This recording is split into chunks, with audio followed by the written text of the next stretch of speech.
Building as learning aid. BaLA. अगदी सहज सोप्या शब्दात सांगायचं झालं तर पर्यावरणपूरक आणि बोलक्या भिंतींची अंगणवाडी.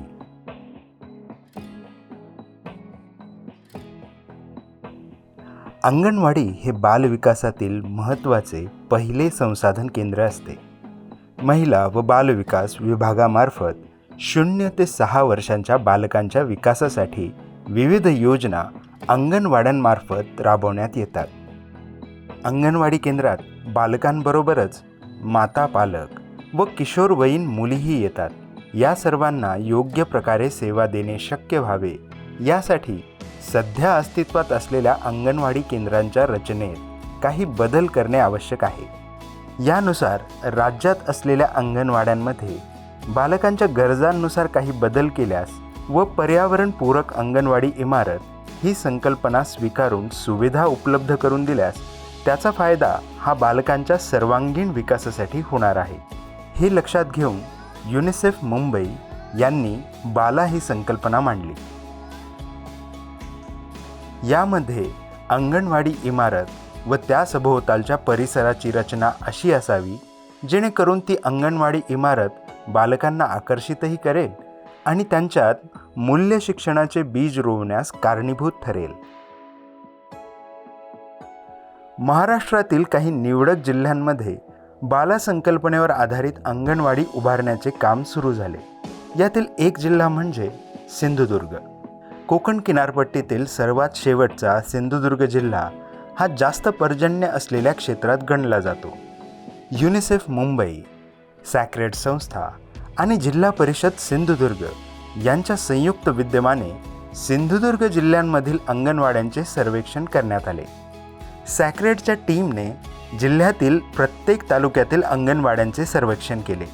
यामध्ये सततच्या पावसामुळे अंगणवाडी इमारतींची दुरावस्था झाल्याचे दिसून आले. सर्वप्रथम बाला म्हणजे काय, ती संकल्पना कार्यान्वित कशी करावी याकरिता अंगणवाडी पर्यवेक्षक व अभियंत्यांची एकदिवसीय कार्यशाळा घेण्यात आली. ज्या अंगणवाड्या निर्लेखनाच्या अवस्थेत पोचल्या होत्या अशा अंगणवाड्यांमध्ये तांत्रिक सुधारणा सुचविण्यात आल्या. त्याचप्रमाणे काही नवीन अंगणवाड्याही बांधण्यात आल्या. या अंगणवाड्या बाला संकल्पनेनुसार बालसुलभ आणि पर्यावरणपूरक असतील याची काळजी घेण्यात आली आहे. या सर्व अंगणवाड्यांच्या बांधकाम व सुधारणांसाठी सिंधुदुर्ग जिल्हा प्रशासनाने निधी उपलब्ध करून दिला. 2022 पासून सिंधुदुर्ग जिल्ह्यामध्ये हा उपक्रम आपण हाती घेतला होता. त्याच्यामध्ये एकूण 7 अंगणवाड्या ज्या अगदी निर्लेखनाच्या अवस्थेमध्ये होत्या त्या आपण दुरुस्ती करून घेतल्या बाला संकल्पनेअंतर्गत आणि 3 अंगणवाड्या आपण नवीन बांधलेल्या आहेत. बोलक्या भिंती हे बाला संकल्पनेचं अगदी खास वैशिष्ट्य आहे. अंगणवाडीच्या भिंतींवर मुलांना आवडतील अशा कार्टून्सपासून ते शैक्षणिक साहित्य हे विविध रंगांमध्ये चितारण्यात आले आहे. यामुळे मुलांचे मन अंगणवाडीत रमण्यास मदत होत आहे. आता कसं शाळेत रंगरंगोटी केली आहे त्याच्यामुळे मुलांना समोर सगळं दिसतंय. त्याच्यात त्यांना नजरेसमोर आहे म्हणजे ते अभ्यासाला पण ते चांगलं आहे. खिडक्यांचा आकार वाढवून त्याची उंची लहान मुलांना साजेशी असेल अशी व्यवस्था करण्यात आली आहे. यामुळे अंगणवाडीच्या आत हवा खेळती राहते, जास्तीत जास्त प्रकाश आत येतो. याशिवाय मुले हवे तेव्हा अगदी मनसोक्त खिडकीत बसू शकतात. ही कन्सेप्ट त्यांनी म्हणजे मुलांना कुठंही बंदिस्तपणा वाटू नये, मुलांना खूप मोकळेपणा एक स्वतःच्या घरात आहे असं फिलिंग यावं ह्या दृष्टीने बालांनी त्याच्यावर संकल्पनेवर काम केलेलं आहे.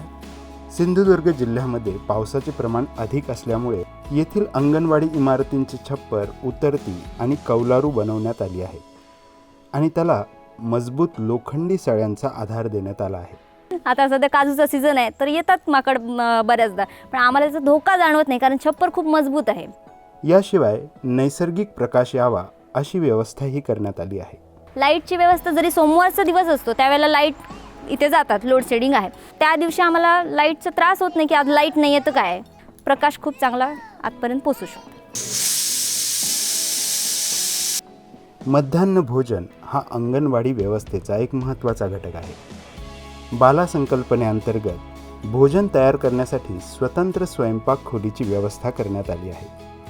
「 यामुळे मुलांच्या शिक्षणात अथवा खेळात अडथळा न येता मुले आनंदाने जेवू शकतात. 」 याशिवाय मुले हवे तेव्हा अगदी मनसोक्त खिडकीत बसू शकतात. ही कन्सेप्ट त्यांनी म्हणजे मुलांना कुठंही बंदिस्तपणा वाटू नये, मुलांना खूप मोकळेपणा एक स्वतःच्या घरात आहे असं फिलिंग यावं ह्या दृष्टीने बालांनी त्याच्यावर संकल्पनेवर काम केलेलं आहे. अंगणवाडी मदतनीस त्यांच्यासाठी उत्तम भोजन तयार करू शकतात. अन्नधान्य सुरक्षित ठेवण्यासाठी स्वतंत्र लोखंडी कपाटही पुरवण्यात आली आहेत.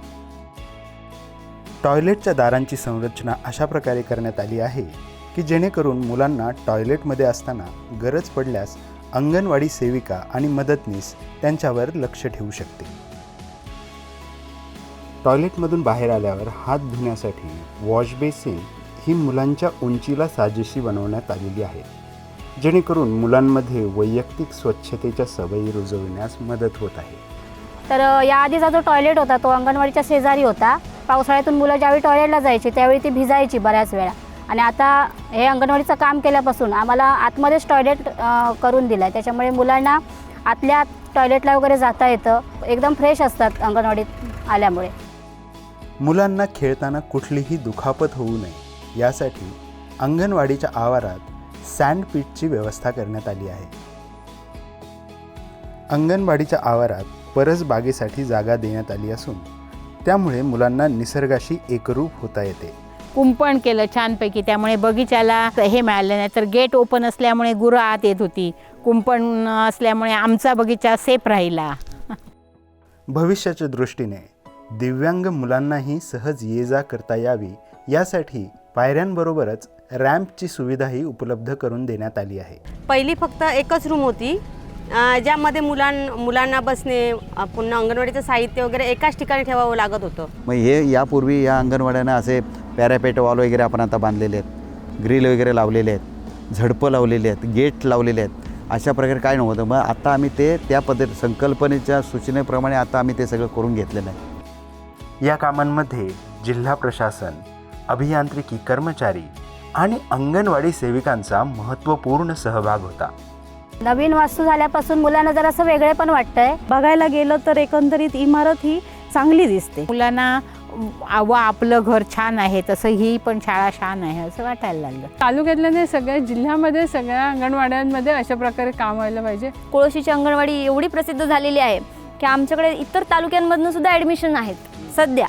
काही मुलं प्रायव्हेट शाळेमध्ये जात होती, पण आता अंगणवाडीचं हे काम केल्यापासून अंगणवाडीमध्ये येण्याचा कल मुलांचा बराचसा या ठिकाणी वाढलेला दिसतोय माझ्याकडे. चांगल्या चांगल्या मैत्रिणी भेटल्या आहेत त्यांना आता इथे, त्यामुळे ते शाळेत यायला रोज हट्ट करतात. आम्ही एखाद दिवस जर सांगितलं नको जाऊ बरं नसेल तर तेच येतात शाळेत. लहान मुलंच सांगतात आम्हाला शाळेत पाठवा म्हणून. बोलक्या भिंतींच्या अंगणवाडी परिसरात या चिमुकल्यांचं मनसोक्त बागडणं हीच बाला संकल्पनेला मिळालेली यशाची पावती आहे. अशाच प्रकारे महाराष्ट्रातील इतर जिल्ह्यातही बाला अंगणवाडी प्रकल्प राबवला गेला तर बालकांचे घराबाहेर पडणारे पहिले पाऊल त्यांच्या पुढील वाटचालीसाठी पूरक ठरेल.